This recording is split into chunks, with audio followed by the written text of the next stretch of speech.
Arahato Samma Sambuddhassa. Namo Tassa Bhagavato Arahato Samma Sambuddhassa. Namo Tassa Bhagavato Arahato Samma Sambuddhassa. So today's talk is about the Buddha talking and giving a kind of a simile. Buddha is considered to be kind of a master of similes. He kind of gives examples which are very kind of descriptive and kind of makes you understand the concepts easily. So the Buddha is talking about the simile of the great log. On one occasion, the Blessed One was dwelling at Kosambi on the bank of river Ganges. So this sutta number I'll just tell once again. It is Samyutta Nikaya 35.200 or another numbering system is 35.241. The river Ganges, if somebody has been over there, is a very big river. And it is a river which kind of flows from the mountains of Himalayas, and it is fed by kind of glaciers. So it is a very big and with a very powerful currents. And it is also considered very holy at the time of the Buddha, and it is still considered a holy river. The Blessed One saw a great log being carried along by the current of the river Ganges, and he addressed the bhikkhus thus. Do you see, bhikkhus, that great log being carried along by the current of the river Ganges? Yes, Venerable Sir. If, bhikkhus, that log does not veer towards the near shore, nor does veer towards the far shore, nor not sink in midstream, does not get cast up on high ground, does not get caught by human beings, does not get caught by non-human beings, does not get caught in whirlpool, and does not become inwardly rotten, it will slant, slope, incline towards the ocean.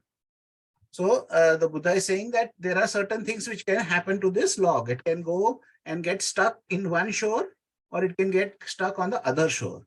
It can get kind of sunk in the water. It can go to there are river banks are there. It can kind of get stuck in the river bank. And it can be kind of caught by some human beings or caught by some non-human beings. There are whirlpools which happens on the river, so it can get caught up in that.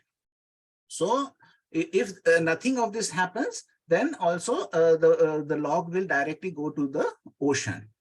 So the one other kind of interesting thing about the simile is this is also the simile of the same simile which is given for the stream enterer. That when a person has a Sotapanna experience, then he is called a stream enterer, because how much ever long time he may take, maybe he takes 7 lifetimes. And when he takes 7 lifetimes is when he is very heedless, the Buddha says. If he is a heedless person, means that he is not kind of putting all his energies or time in kind of understanding his mind and understanding the Dhamma. And because he is happy with the feeling which he has received due to the experience of Sotapanna, he does not strive more. Then he may take a little more time. But like in this river, the log is there. Eventually will reach the ocean. That person will eventually reach the Nibbana. So that is also kind of a similarity in the similes. Because the current of the river Ganges slants, slopes, and inclines towards the ocean. That is the reason. If nothing untowards happens, then it will reach the ocean. So to bhikkhus, if you do not veer towards the near shore, nor veer towards the far shore, do not sink in midstream, do not get cast up on high ground, do not get caught by human beings, do not get caught by non-human beings, do not get caught in a whirlpool, and do not become inwardly rotten. You will slant, slope, and incline towards Nibbana. So the Buddha is saying that in the same way, if a bhikkhu also does not get caught in the dangers of this world, then he will eventually reach the attainment of Nibbana.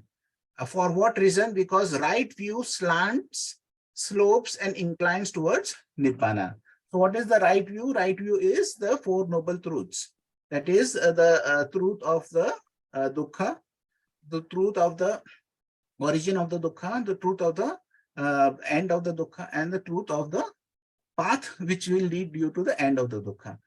The right view also includes the dependent origination, because each link of dependent origination can also be explained in this four manner. There is ignorance, there is a reason for this ignorance, there is a cessation of this ignorance, and there is a path leading to the cessation of this ignorance.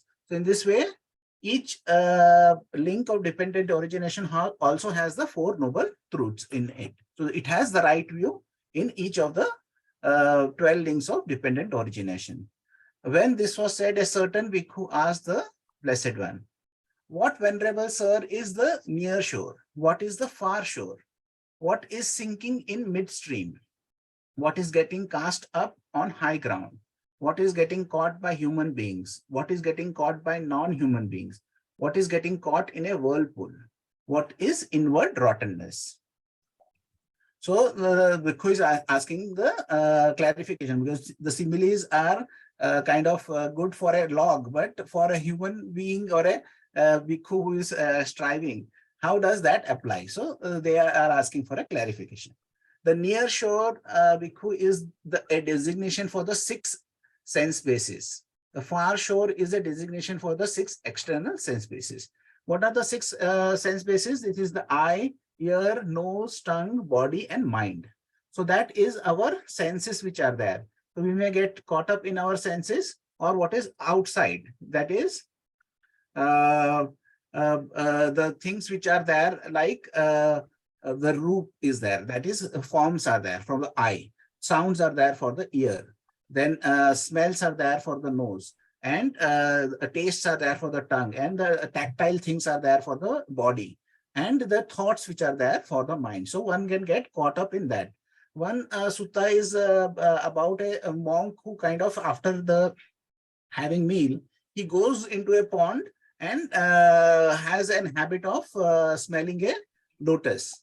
So when one of the relatives of the that monk is a deva, so the deva comes and says that even this attachment to the smelling of the flower is an attachment you have, because you are thinking that this is I am enjoying it. So there is an attachment for this flower. So don't even have this attachment, he says. So even a smell or something like something which we consider common also can be an attachment for somebody who is trying for Nibbana. So the Buddha is saying that 6 bases which we have, and the 6 external objects of the senses are you can get caught up in that. So you should be aware of how you kind of pay attention. In many other suttas also, Buddha says that when you are not paying attention correctly, then you do not have the mindfulness, because mindfulness is not there. You do not have control over the senses. Because you don't have control over your senses, you commit mistakes or unwholesome acts with the body, speech, and mind. Because you are committing unwholesome things, that is breaking precepts, then what happens is 5 hindrances come. And because of this 5 hindrances, the ignorance comes. So it is very important that one is aware. So over here again, the 6 R's is important. Whenever something you see and you are kind of getting too much involved in it, you can just recognize I'm getting too much involved in that. Release, relax, re-smile, and return back. So in this way, a person can kind of continually remind himself. Sinking in the midstream, this is a designation for delight and lust. So delight and lust means that anything which you kind of try and hold on to. Because whenever there is dukkha, the opposite side is there is some expectation. Because there is expectation, there is dukkha. So if you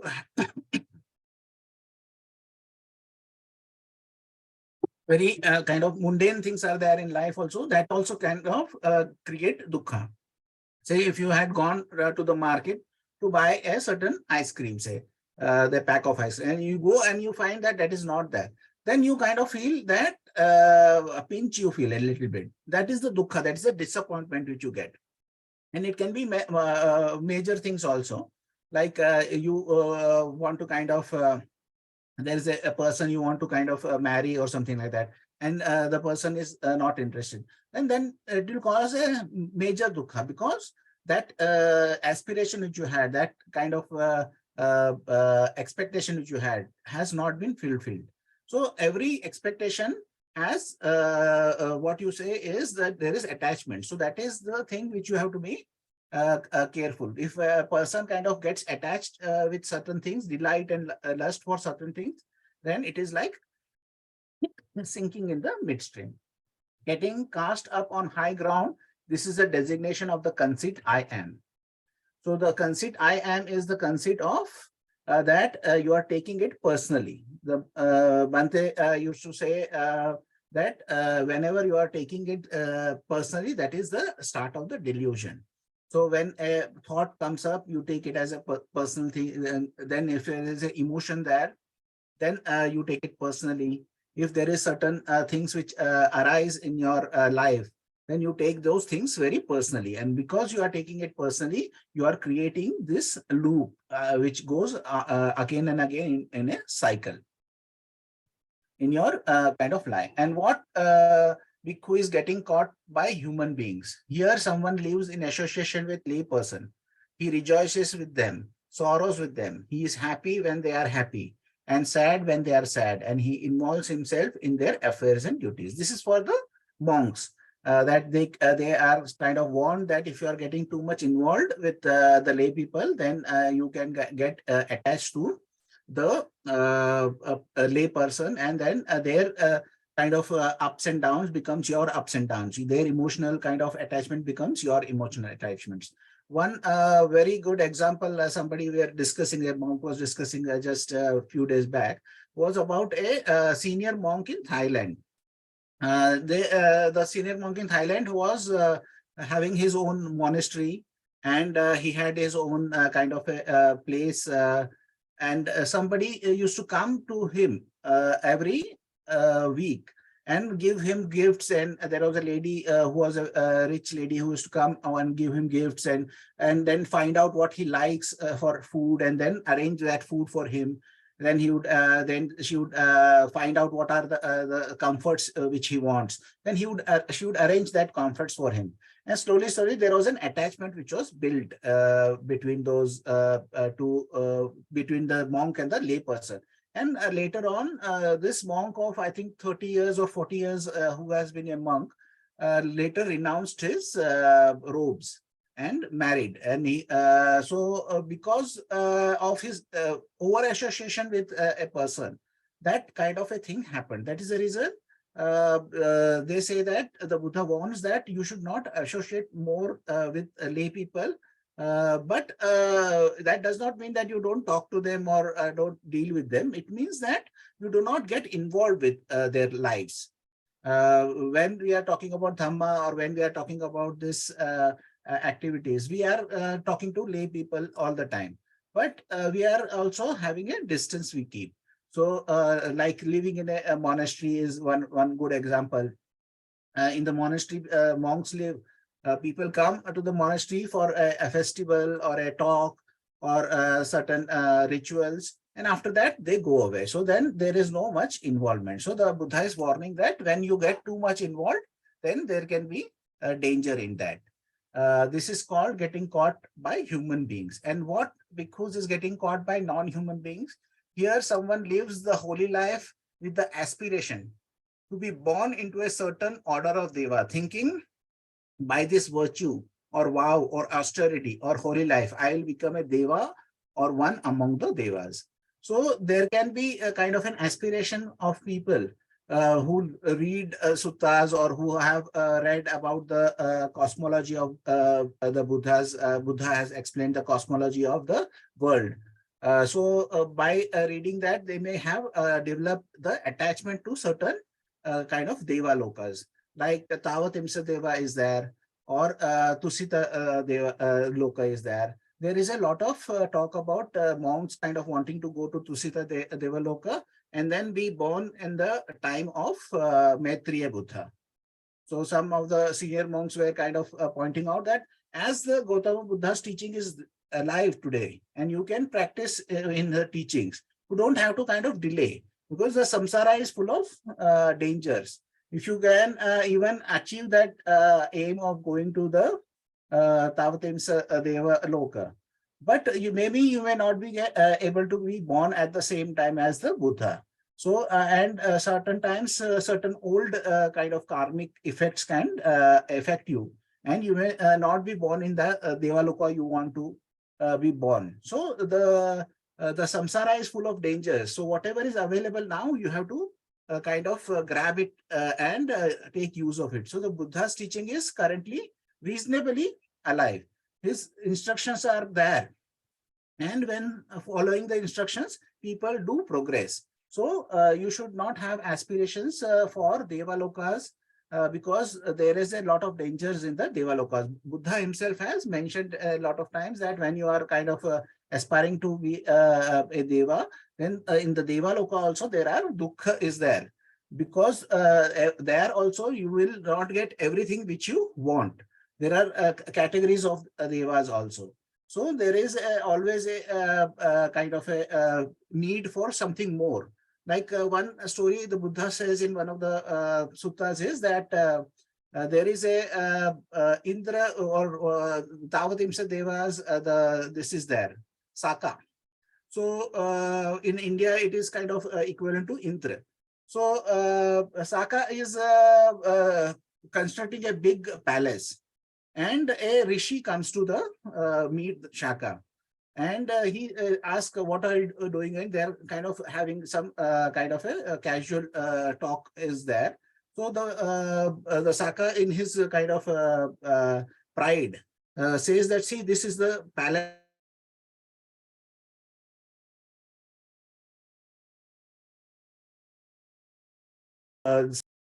Puts his thumb down on the floor, and the whole palace shakes. And then the Buddha says that that time I was the rishi over there, and the Saka was a kind of very proud person, and he developed an ego. That's the reason he went to the Devaloka to kind of teach him some humility. So in that sense, even if you are born in the Devaloka, there is a need to gratify yourself. There is a need to kind of get more. If you have one palace, you want another palace. So there is a need in the Devaloka also. There is a craving in the Devaloka also. So that is the reason the Buddha says that you should not crave for those things, because in the human life you can develop your mind and can kind of get rid of the your attachments and then progress in the holy life. This is called getting caught by non-human beings, getting caught in a whirlpool. This bhikkhu is a designation of the 5 codes of sensual pleasure. And what bhikkhu is, so this is 5 codes of sensual pleasure is put as a whirlpool. Why is this whirlpool used? Whirlpool is that one current kind of creates another current, and then that current kind of ensures the other current is there. Then that same force, kind of this current force kind of creates this current, and then it kind of goes round and round and round. In the same way, the sensual pleasures have no end. So the definition of addiction is said that, say, if you are having certain thing, amount of thing for satisfaction, okay, the next time there is a urge to have that satisfaction, but you will have to have a little more of that thing. And then the next time again that urge comes, you have to have a little more of that thing. So it kind of escalates. That is the kind of definition of addiction. So you need the higher amount of substance for the same amount of high. So in that sense, when you are getting caught in something wanting, then you need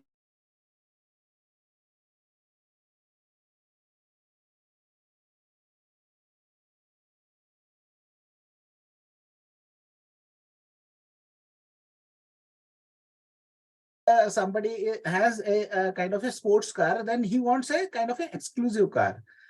So once I will tell you about a real life situation which I had kind of heard from one of my supervisors. I was working for a market research company. So they were kind of researching Mercedes-Benz. So they used to go to each kind of customer and ask about the what you like and what you don't like about the Mercedes-Benz. So people were generally very proud to kind of show off their Mercedes. They used to say, "Oh, this is so good, and it is the sound is so less, and I can travel for 500 kilometers without kind of stopping, and all these things kind of, and this streets are so good," and they used to kind of praise.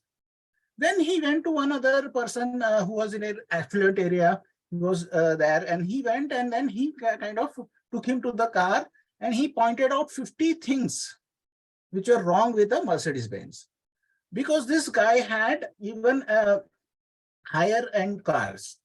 So that for him, a Mercedes Benz was like a Maruti 800 in India. If somebody knows, it is like a small a tub car for him, a Mercedes Benz, because he had many other cars.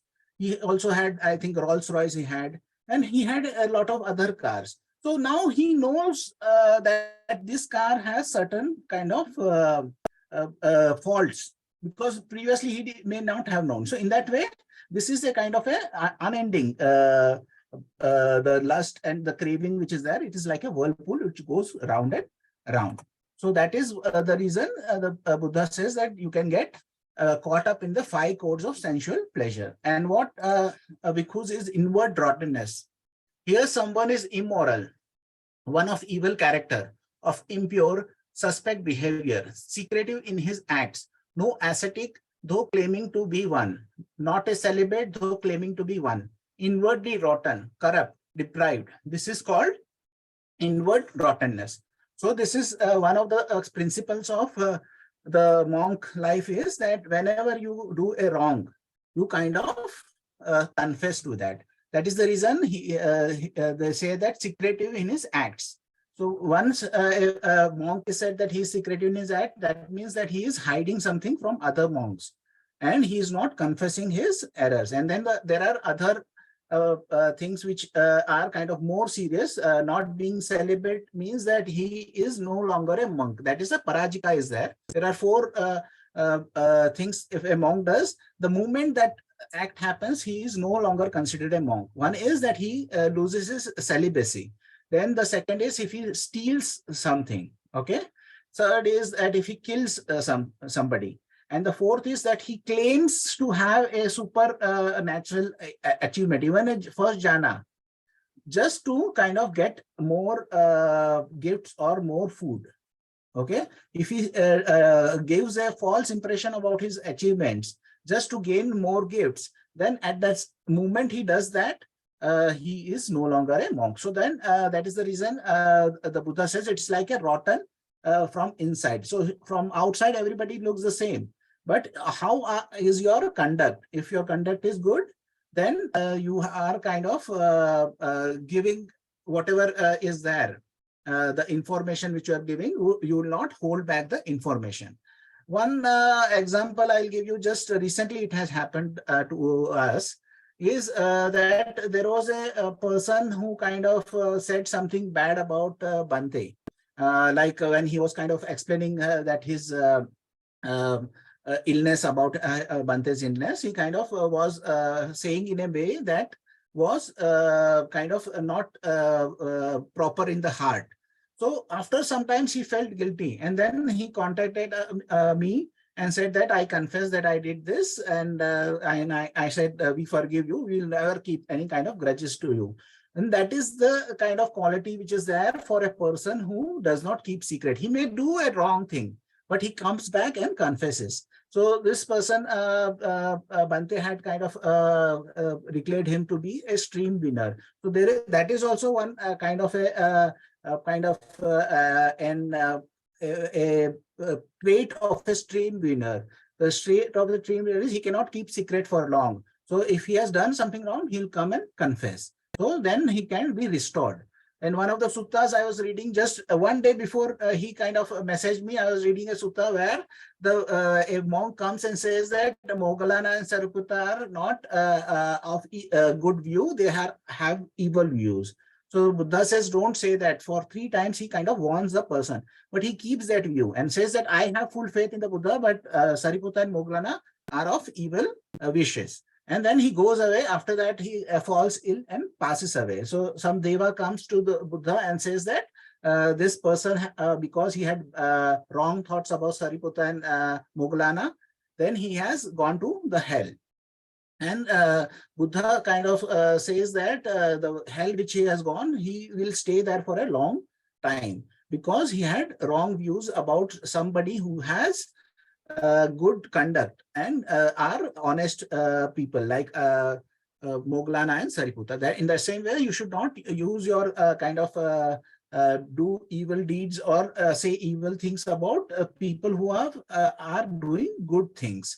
Like Bhante, he was talking about the Bhante in a wrong manner, but he could not keep a secret, and he came and confessed. That means that he has clarified and he has washed away his wrong deeds, and he has restored his kind of precepts. So that is what a person has to do. He should not keep secrets. So that is what he is saying, that one of evil character, of impure suspect behavior, secretive in his acts, no ascetic though claiming to be one, not a celibate though claiming to be one, inwardly rotten, corrupt, deprived. This is called inward rottenness. Now on that occasion, the cowherd Nanda was standing near the Blessed One. He then said to the Blessed One, Venerable Sir, I will not veer towards the near shore. I will not veer towards the far shore. I will not sink in the midstream. I will not get cast up on high ground. I will not get caught by human beings. I will not get caught by non-human beings. I will not get caught in a whirlpool. I will not become inwardly rotten. So a cowherd was overhearing this teaching, and he said that I will kind of follow the teachings as per the Buddha is saying. May I receive going forth under the Blessed One. May I receive going the higher ordination. In that case, Nanda returned the cows to their owners. So as he was a cowherd, the Buddha said, return the cows to the cowherd. The cows will go back to their own accord, Venerable Sir, out of attachment to the calves. Return the cows to their owners, Nanda. So the Buddha says that no, you have to return the cows because you have a responsibility. You have to fulfill the responsibility.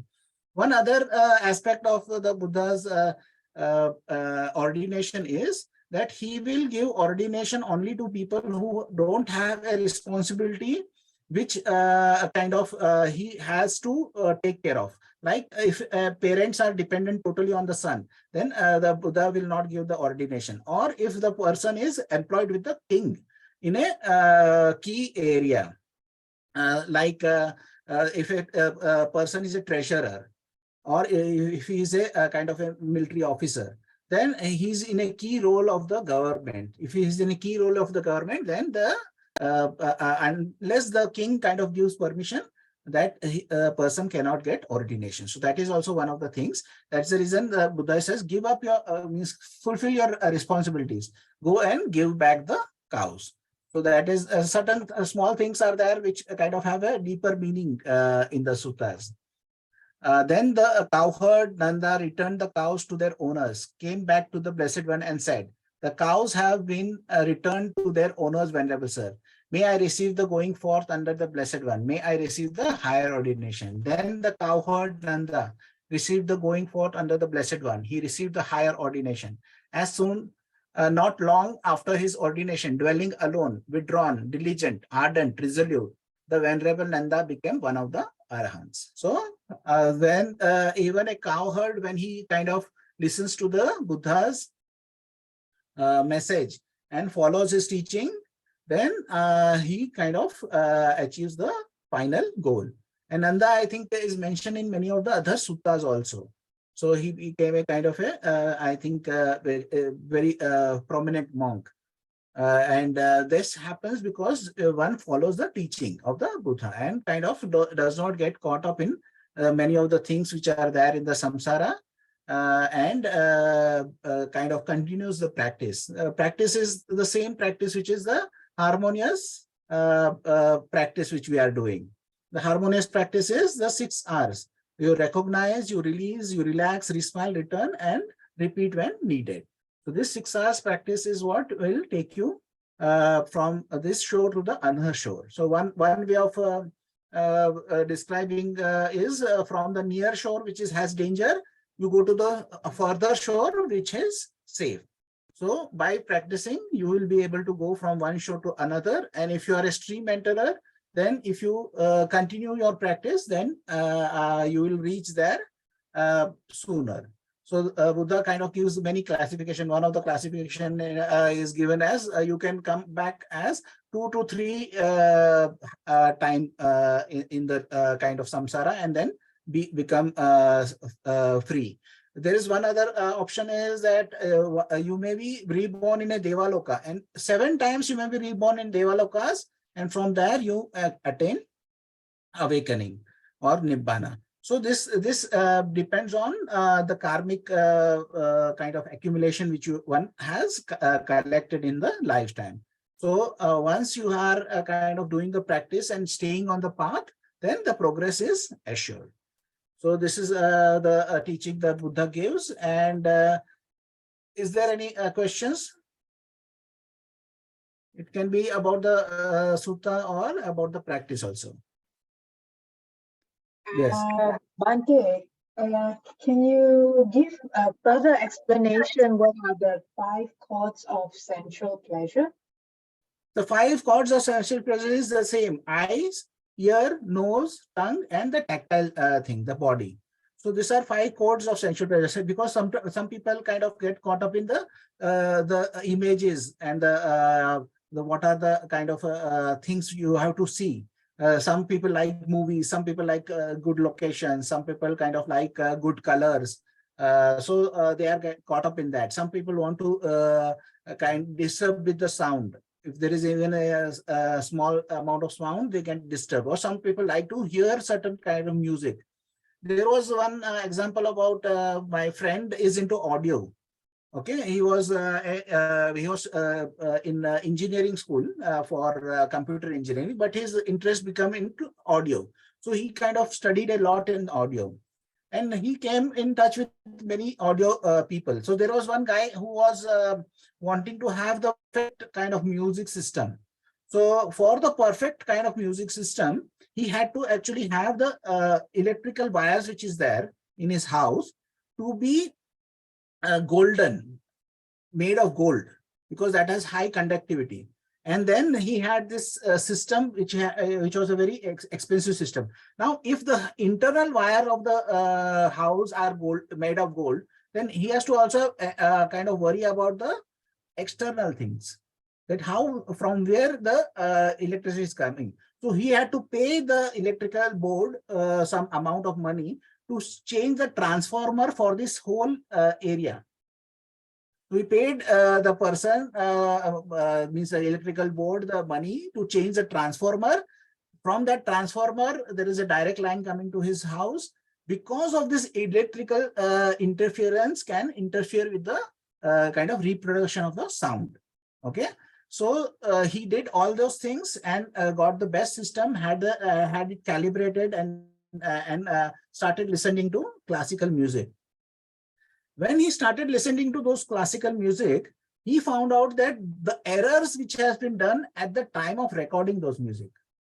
So his ears were developed, his equipment was perfect, everything which was coming was perfect. Now he kind of got dissatisfied because he was finding that this errors at the time of recording this piece of music, he could find out. And then there are kind of many famous songs which are there, like Stairway to Heaven. So he used to listen to that song, and then he used to find out that this time, this thing which was not done properly. So then he became so kind of enchanted with the whole thing that he kind of sold out the system and came back to the normal kind of audio system which he had. So in that sense, you can get too much caught up in the listening. Then there are certain people who want perfumes. They are into aromatherapy. They want this kind of candles with this kind of aroma, and they kind of go extreme in that sense. They can kind of not tolerate smells which are unpleasant. Then there are it is self-evident that many people are kind of attached to this taste and everything. You can go to outside and see that there are so many options for food nowadays, and they are kind of increasingly different combinations they are coming up. You know, there is Chinese is there, then there is Indian Chinese is there, then there will be a Korean food would be there with fusion with American food or something like that, because there is endless amount of varieties of food people want to kind of taste and experience. And then there are people who want to have clothes which are there. That is all tactile, the clothes which are there. Then they want cotton clothes or silk clothes, or they want this kind of a garment or that kind of a garment because it will feel good. So those kind of things are the sensual codes, and then a person gets caught up in that, and then it can become an endless kind of a race, a lifelong race to get the better, best, and then the exclusive things. Yeah. So this is the 5 codes. Bhante, I want Yeah. to. Yes. Is it any related to 7 stages, like sensual pleasures and others, put together coming to 7 number? 7, I don't think that, because Buddha kind of gives 5 or 6. Certain times he kind of mentions 5 codes, and then certain times 6. And over here also, he mentions both in over here. Once he mentions the 6 codes and 6 senses, outside and inside, and over here he considers 5. So this is a difference, like in some suttas, the Mahabhuta are considered 4. That is water, fire, air, and earth. But in certain times they give space and consciousness. 6 numbers are given. So in that sense, they what I want to convey, even attachment and me feeling, I am the feeling, the conceit and other things put together. Is he mentioning anything about the 7 number in this entire 6 internal bases, sense bases, and external sense bases, and something is mentioning? Is there anything? Because I heard in Mahavira Bangalore Society, they related to the 7 traditions of the Hinduism or any other spiritual practice. Finally, the log goes to Buddha's practice, that is ocean. And that is the 7th one I heard from Bangalore-based institution. That is something I forgot. Mahavira something Buddha. Yes. So I think Mahayana has certain teachings which are based on levels. So they kind of are very much obsessed with levels. So there, but in Buddha's teaching, there are kind of 4 stages of awakening, and those are kind of explained very kind of in detail, and in many of the suttas it has been explained. So there are no 7 levels as such. There are 10 fetters, and which goes away in 4 stages. Okay, maybe fetters. Stages, it is fetters. Maybe fetters. So first stage, 3 fetters goes away. Then the second stage, 2 fetters become weak. And the third stage, 5 fetters are gone. And in the last stage, all the 10 fetters are gone. So that is how they explain in their books, the log goes first to the stream because it has to wait for the heavy rain. In those days, heavy rain, currents have to come. And then only log moves. And actually it is a tree, big tree. Because it has to fell down, and then it has to touch the water, heavy currents, then it will move.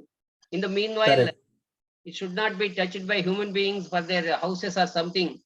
Correct. Likewise, some 4 or 5 years back, I heard from them, Bangalore people. Correct. In this so one of the ways Buddha kind of gives this is that it is like somebody in the ocean, he is kind of in the staying in the ocean, and some of the people will go down. That means that they will go to the animal or the Petaloka or the hell realms. Okay, that is going down. Some people will stay there. That means he will be reborn as a human being. Okay.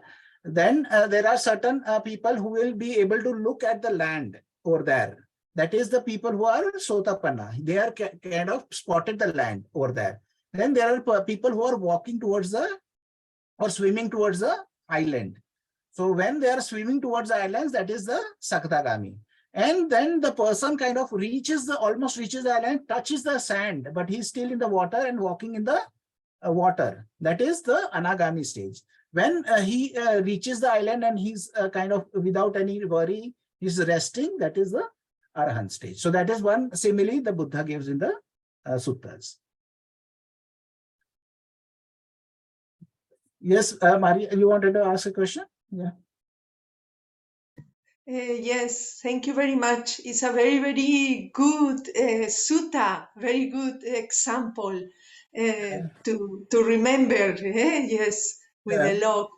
My question is, when the Buddha is saying or expressing the conceit I am, do you have any recommendations?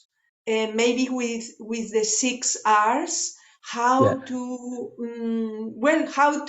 let's say how to deal with this is a very important aspect, right? Like the 3 principles: anicca, anatta, dukkha. So what do you recommend for this kind of letting go or something? Yes. So the 6 R's, when we are doing, the first thing which you recognize is that when a thought comes up, this thought is not brought by me. Bhante used to say that if you are getting, in the morning you get and you are feeling sad, did you ask yourself that you would become sad because many days you have not been sad, but I'll become sad?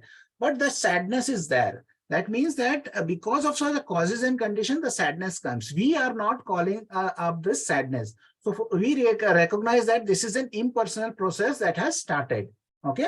The second thing which we recognize is that whenever certain emotion comes, when you recognize you are sad, then you recognize that when you were all right yesterday has gone away, and this sadness has come. But with this sadness also, when you kind of 6 R and look at it in a positive manner, this will also go away. So that is impermanent. And what is the dukkha which we are creating is when we are resisting. So if there is a emotion of sadness which is there, if we resist this emotion of sadness, that is the truth, there is a sadness. Okay. Or there is a depression, or there is a kind of feeling bored. Okay. So you have this feeling, but when you fight with that feeling, then you are creating the dukkha. So what the Buddha says is, you just recognize it is there, you let it go, means you don't kind of fight with it. You relax your, because whatever comes has a pull with you. Okay, there is a craving in it. So that is the reason the craving is pulling your attention away. You recognize this craving, then you relax, then you re-smile, and then return back to your object of meditation or object of task which you have. So you can have your object of meditation as kind of working on the computer or washing the dishes or kind of cleaning the house. That can be your object of meditation, and your attention, if it moves away from one thing to another, then you recognize, release, relax, re-smile, and come back. So you can keep on kind of working on your daily life. And you can recognize that, see, I had decided that my computer would be my object of meditation. But now my attention is not here. My attention has gone somewhere else. Now I recognize this, I release, relax, re-smile, and come back. So as you do that, your attention becomes more and more clear to you. And then it becomes more and more clear that this which is coming is not coming from you. It is coming because of some causes and conditions. Okay. And because it is coming as causes and conditions, you don't have attachment to it. Then it is easier to let go. When you are easier to let go, then you recognize the impermanence of those things. You don't get caught up. Oh, I am today I am feeling kind of low. I am not going to work, or I am not going to meet those people I was supposed to meet. But you say, okay, this is also an impermanent thing. This is also not me. And then you can let go, relax, and you can do your normal task. And then you recognize that how you are creating dukkha also, because wherever there is a resistance, there you are creating a dukkha. So if you had gone to a bus stop and the bus is late, then you kind of become frustrated because you had an expectation that that bus would come at, say, 5 o'clock. and it does not come, that is the reason there is a frustration, because there may not be something you have to do also after going to the destination. But in this way, you kind of recognize that, see, I am resisting now for the same. So I let go this feeling of resistance and accept this fact that the reality is that the bus is late today. And then you can kind of manage your dukkha also, and gain insight into the impermanence and the impersonality of all things which are happening. And in physical terms, physics terms also, the impersonality is kind of very well explained, that how one thing kind of action and reaction is there, and everything comes because of that. But in the personal terms, you have to have the 6R mind. You have to have the harmonious practice mind. Thank you very much. That's excellent. I was kind of exploring those possibilities with the 6Rs. Now it's very clear. Thank you very much. Okay. Okay, very good. Is there any other questions? I have question, Bante. Yeah, okay. Okay. As a lay people, I want to know, like, sometimes we caught up with the 6 internal sense bases and the 5 chords of sensual pleasure. For example, because of the social pressure, like, because, for example, I'm a C level, so I have to have this type of car. Otherwise, people will look down me, or client will not have like order with me. So what is the advice for that kind of situation? Buddha kind of, for lay person, believes in the conventional reality. Okay, the conventional reality is something which Buddha kind of says that you cannot disregard. You cannot always deal with the supermundane reality. That is the reason Buddha says that I come, I go, you come over here. So those are conventional languages, because there is in the sense that when the Buddha says Tathagata, means that thus come. So he does not say that I come over here. He gives his designation as thus come, but he uses conventional reality. So wherever conventional reality is to be used, you have to be in line with the conventional reality. Like for a lay person, when he is advising how to kind of deal with the life, he kind of gives very practical kind of advice. Like you have to be honest, you have to be within the 5 precepts. So when you are looking at, say, buying a car, because you have a, not because you have a greed for the car or you have attachment to that car, but because your kind of job requires that car. So if you are buying that car, then you recognize that you are not breaking any of the precepts. You are not breaking the kind of the concept of taking it personally. You are not taking ownership of the things, like that I am certain thing, a person because of my car. Okay, some people kind of associate themselves with their car so much that if something happens to the car, they kind of get hurt. One example Osho gives is of a Harvard professor who buys a Ferrari. Okay, and then after a week of his buying, somebody kind of scratches the car. He kind of, the professor, who is a 50-year-old man, he started crying, and his mother is consoling him. Because of that car which was there, the scratch on the car became the scratch on his own heart, you know, and he started weeping because of that car. So he's associating himself with the car so much. But when you are making the purchase in a right frame of mind, that this is a requirement for my job, or this is a requirement for my, it's like a tool you are buying, you know. Like somebody said that, can a monk wear a sunglass? I said, sunglass he can wear if he has an eye condition. Then he can wear a sunglass, because that is just a tool to kind of protect the eye. But he does not have a eye condition and he wears a sunglass for the ego of it, then that is a wrong thing. So it does not matter what you are doing, but it matters what is the purpose of that doing. So you have to ensure that you don't have attachment to that car, and you buy that car based on your own wisdom. Okay, so the awareness part of the life is very important.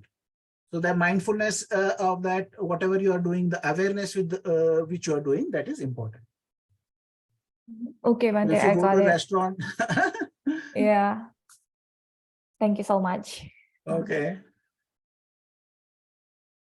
Any other questions? Okay, then we'll. It is already 1 hour, so we'll share the merits. May suffering once be suffering free, and the fear struck fearless be. May the grieving shed all grief, and may all beings find relief. May all beings share this merit that we have thus acquired for the acquisition of all kinds of happiness. May beings inhabiting space and earth, devas and nagas of mighty power, share this merit of ours. May they long protect the Buddha's dispensation.